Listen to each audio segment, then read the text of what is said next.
Un año de cambios profundos, un devocional centrado en disfrutar a Dios, tomado del libro de Nicolás Emilio Tranchini y otros hermanos.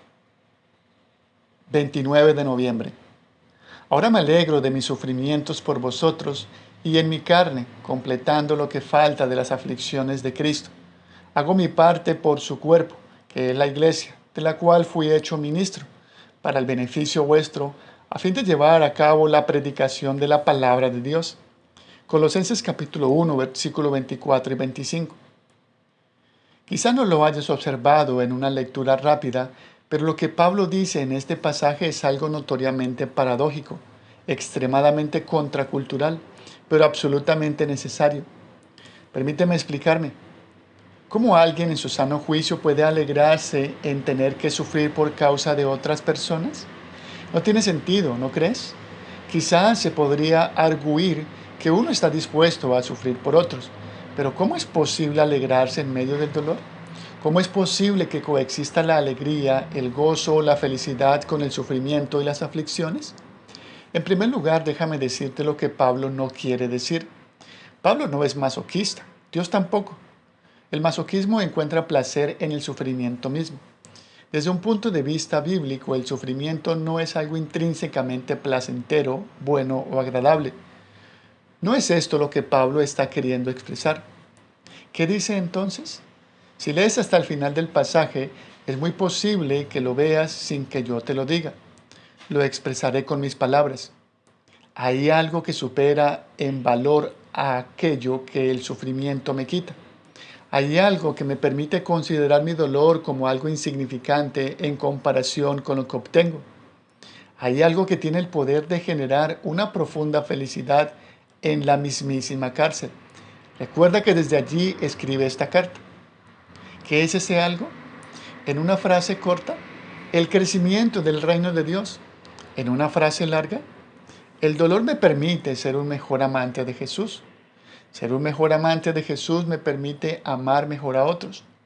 Amar mejor a otros me permite ser usado para que más personas se enamoren más de Él. Y esto último no tiene precio. ¿Te parece extraña esta lógica?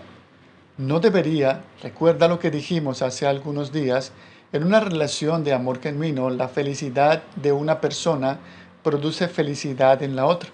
Es decir, Pablo no encuentra gozo en el sufrimiento en sí mismo, sino en que ese sufrimiento da lugar a que otros disfruten de Cristo. Ver, por ejemplo, Filipenses capítulo 1 del versículo 12 al 18. ¿Cómo? Déjame explicarlo elaborando los 3 puntos de arriba. Si lo piensas un momento, el sufrimiento nos quita cosas: salud, éxito, prestigio, dinero, relaciones, posesiones, etc. La mayoría de estas cosas no son malas, pero sí pueden ser ídolos. Piensa, por ejemplo, en el hecho de no tener pareja. ¿Duele? Claro que duele. La soledad es dolorosísima. Ver, por ejemplo, Génesis capítulo 2, versículo 18.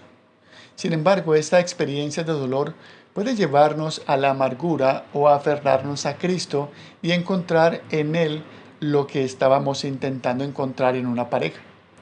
De esta forma comenzamos a experimentar el amor de Cristo en un nivel completamente nuevo. Pablo, en segunda carta a los Corintios capítulo 1 del versículo 3 al 11, te aconsejo que lo leas, llama a esta experiencia el consuelo de Dios. Por su parte, en segunda carta a los Corintios capítulo 4 del versículo 7 al 12, agrega que nuestras experiencias dolorosas permiten que nos demos cuenta de que somos vasos de barro para que la extraordinaria grandeza del poder sea de Dios y no de nosotros. ¿Te das cuenta de lo que sucede? El sufrimiento te otorga un nuevo poder para amar y ministrar a otros. ¿Por qué? Porque redescubres tu fragilidad. Y verte frágil genera empatía por otros y te permite ser más sensible, más paciente, más amoroso, más sabio para entender cómo ayudar a los que tienen luchas y principalmente más dependiente del poder de Dios para ministrar y amar a los que te rodean. ¿Quieres otra paradoja? Este sistema no solo es el adecuado para ti, también fue el adecuado para Cristo. Por tanto, tenía que ser hecho semejante a sus hermanos en todo, a fin de que llegara a ser un misericordioso y fiel sumo sacerdote. Por cuanto él mismo fue tentado en el sufrimiento, es poderoso para socorrer a los que son tentados. Ve por ejemplo Hebreos capítulo 2, versículos 17 y 18. ¿Por qué Jesús tenía que sufrir como tú y como yo? Para tener un nuevo poder para socorrer a otros, igual que tú y yo. Sí, Jesús tenía que sufrir para aprender lo que es sentir dolor humano y entonces, como nosotros, desarrollar un nuevo nivel de empatía y ser capaz de decirnos, porque he sufrido, te entiendo, porque he sufrido, te tengo más misericordia. Ver por ejemplo Hebreos capítulo 4, versículo 15 y 16. Tarea. Lee y medita los pasajes que he citado hoy. No tengo espacio para desarrollar toda su riqueza.